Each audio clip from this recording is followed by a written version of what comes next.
शामिल करते हैं। रमजान के आखिरी हफ्ते और ईद से कबल महंगाई में इजाफा हो गया। 25 अशिया ज़रूरिया की कीमतों में इजाफा। मुल्क में घी की फी किलो कीमत 480 रुपए 22 पैसे पर पहुंच गई। इदारा शुमारियात ने महंगाई के हफ्तावार अदाद-ओ-शुमार जारी कर दिए।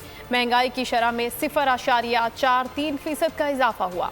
मजमूई शरह 15.86% तक पहुँच गई। रमजानुल मुबारक का आखिरी अशरा महंगाई में इजाफा हो गया। ईद से कबल महंगाई इदारा शुमारियात ने बुरी खबर सुनाई। रमजान के आखिरी हफ्ते और ईद से कबल महंगाई की शरह 0.43% का इजाफा हुआ। घी की औसत कीमत में 5 रुपये 99 पैसे फ़ी किलो इजाफा।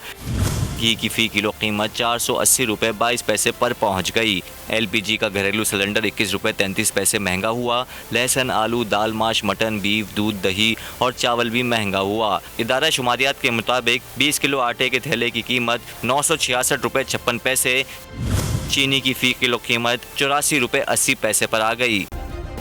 सब्सक्राइब करें और बेल दबाएं ताकि कोई खबर रह न जाए।